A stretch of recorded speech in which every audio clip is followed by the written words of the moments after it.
नमस्कार, कंज्यूमर अड्डा में आपका स्वागत है। आपके साथ मैं हूं विपिन भट्ट और आज से है हमारी एक खास सीरीज जो कि है इलेक्ट्रिक व्हीकल्स यानी ईवी के ऊपर। और आज इस सीरीज का पहला अंक आपके लिए जहां पर हम बात करने जा रहे हैं इलेक्ट्रिक स्कूटर्स की। तो ये 2 एपिसोड की सीरीज जिसमें आज तो बात होगी ई टू व्हीलर्स की और कल बात करेंगे मतलब इसके अगले एपिसोड में बात करेंगे हम ई4 व्हीलर्स की। तो ये खास सीरीज आपके लिए क्योंकि इलेक्ट्रिक मोबिलिटी इन दिनों सबकी जुबान पर है। ई स्कूटर्स, ई बाइक, ई कार्स यानी इलेक्ट्रिक कार्स, बैटरी वाली ये सारी मोबिलिटी। और इसने हमारी जो पूरा मोबिलिटी सिस्टम है उसको ऑलरेडी चेंज करना शुरू कर दिया है। आपको इन दिनों सड़कों पर ऐसी कारें दिखती होंगी जिसपे ग्रीन नंबर प्लेट है, या ऐसी बाइक्स या स्कूटर दिखते हैं जिनमें ग्रीन नंबर प्लेट है। मतलब ये सभी ई स्कूटर्स हैं या ई व्हीकल्स हैं। बैटरी ऑपरेटेड है, पॉल्यूशन कम करते हैं और इनके ढेर सारे फायदे हैं और कहा तो जाता है कि काफी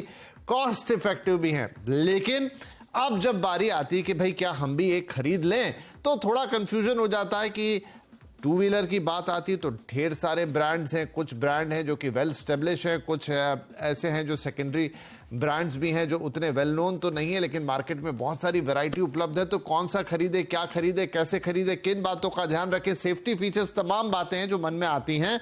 और ठीक उन्हीं बातों का जवाब देने के लिए आज हमने एक खास सीरीज आपके लिए शुरू की है। तो चलिए आज पूरा फोकस होने जा रहा है टू व्हीलर्स पर और कल बात करेंगे 4 व्हीलर्स की। लेकिन टू व्हीलर्स की बात करने के लिए हमने बुलाए हैं कुछ खास मेहमान।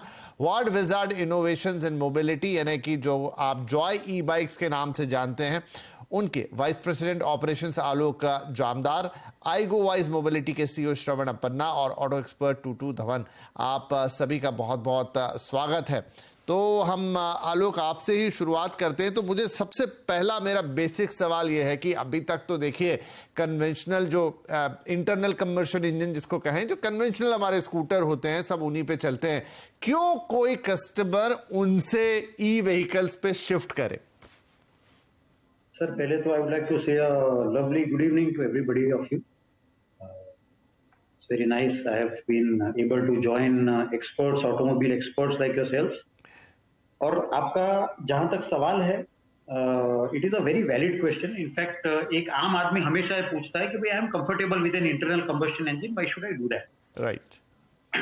अब इसमें 2 चीजें हैं कि एक तो है द इफेक्टिवनेस और how economical it is on the individuals pocket, that is one consideration. और सेकेंड कंसिडरेशन ये है कि as a humanity, as a part of this planet, as a part of this country, what contribution are we doing to save the already much damaged earth environment? So these are 2 things that we have to consider when we are seriously talking about switching to an e-mobility. ठीक है, तो आलोक साहब आपने कहा no doubt environment एक बहुत बड़ा factor है, उस पर भी हम थोड़ी चर्चा आगे करेंगे, लेकिन आपने कहा कॉस्ट इफेक्टिवनेस। तो मैं आपसे ऐसे ही समझना चाहूंगा कि जब आप एक रेगुलर स्कूटर चलाते हैं उसके मुकाबले आप एक ई स्कूटर खरीदते हैं तो कैसे आपकी कॉस्ट, मुझे तो लग रहा है कि कॉस्ट जब आप खरीदने जाते हैं, मैं यही सोच रहा था कि वो ब्रेक इवन कब आता होगा, क्योंकि आपके ई स्कूटर्स की कीमत काफी ज्यादा है, वो भी तब जब उस पर सब्सिडीज लग रही हैं, स्टेट से काफी आपको उसमें छूट मिल रही है, तब भी वो आपको काफी कन्वेंशनल स्कूटर के मुकाबले महंगा पड़ता है। तो वो कॉस्ट इफेक्टिव कैसे बनता है? ठीक है, okay, that's a very valid question ji. मैं इसका जवाब ऐसे दूंगा कि आप if you are comparing purchase price of an internal combustion engine scooter vis-a-vis the same electric scooter, तो आपको परचेज प्राइस शायद थोड़ी ज्यादा जरूर लगेगी, but that does not mean कि वो महंगा है, because after you purchase an inter combustion engine का आप स्कूटर खरीदा या आपने मोटरसाइकिल खरीदा, उसमें देर are hundreds and thousands of small moving parts which undergo wear and tear and eventually you will require to maintain them और replace them, which again involves money. ठीक है, आपको जो फ्यूल कॉस्ट लगता है which is on everyday basis, and we all know the prices of fossil fuel is going rocketing up. So now it has become very difficult for a common man to survive and to sustain this fuel cost as well as the maintenance cost of a mechanism which has so many moving parts in it. In case of a e-scooter, if I believe your word और मैं आपके साथ चलता हूं कि ठीक है शायद परचेज प्राइस थोड़ी सी ज्यादा रहेगी, मार्जिनली ज्यादा रहेगी, I agree to you. But after that, उसका running cost which is the recurring cost every day, वो आपका सब्सटेंशियली कम हो जाता है।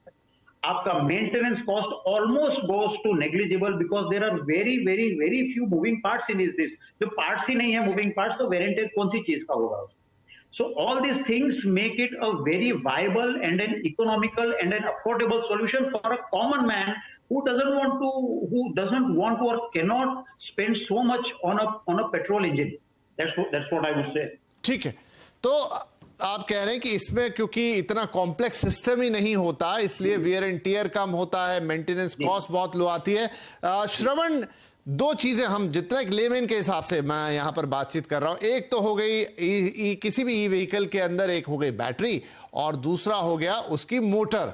तो बैटरी तो हम सब समझते हैं, मोटर लेकिन अपने आप में कंपोनेंट है, क्या उसमें किसी वियर एंड टीयर के चांसेस कम रहते हैं, उसको मेंटेन नहीं करना पड़ता है? श्रवण, very good question, Mr.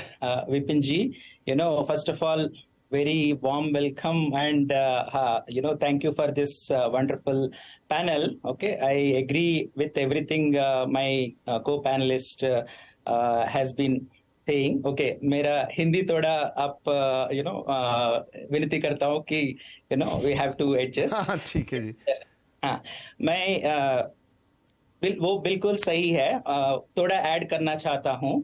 Okay, consumer जो है, ओके, मोबिलिटी से क्या चाहते हैं बियॉन्ड ईवी और पेट्रोल, हमें ये पता करना है कि फ्रॉम पॉइंट ए से पॉइंट बी सेफली, कंफर्टेबली, अच्छे से जाना चाहते हैं अपने फैमिली के साथ। ओके, उन्हें मतलब नहीं है कि वो पेट्रोल है या फिर इलेक्ट्रिक है, राइट? बट इलेक्ट्रिक व्हीकल को सिर्फ पोल्यूशन कम करना या फिर फ्यूल सेविंग की जरिए से देखना इज ए वेरी नैरो सोच से देखना है, क्योंकि इससे ज्यादा चाहते हैं। आज कार का मार्केट देखेंगे कि क्यों लोग 3 गुना पैसा देके एसयूवी अपग्रेड कर रहे हैं।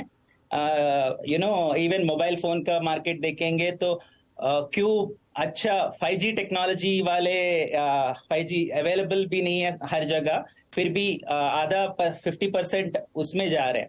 सो आपको हमें ये समझना चाहिए कि एक टेक्नोलॉजी है। ओके, मोटर की बात करेंगे हम उनसे, ये एक टेक्नोलॉजी है जो सेफ्टी बढ़ा सकती है, लॉट ऑफ एडिशनल स्टेबिलिटी ला सकती है। आज के दिन 30 गुना ज्यादा चांसेस है रोड एक्सीडेंट का टू व्हीलर्स पे देन एनी अदर व्हीकल। हम हर घंटे में 18 पीपल रोड एक्सीडेंट में मर रहे हैं, ज्यादातर टू व्हीलर्स में हो रहा है ये चीज। तो हम ये stability, safety on two wheelers, accessibility, ज्यादा वुमेन यूज नहीं कर पा रहे व्हीकल्स, ज्यादा बुजुर्ग यूज नहीं कर पा रहे। ये सारे ब्रॉड पर्सपेक्टिव हैं, लेकिन आज का थोड़ा सा फोकस श्रवण जो है कि वो एक कंज्यूमर ओरिएंटेड है, कि अगर आपका मन है कि भाई मैं क्या खरीदना चाहता हूं तो कैसे सिलेक्ट करें, उस पर थोड़ा फोकस करेंगे। तो मैं आऊंगा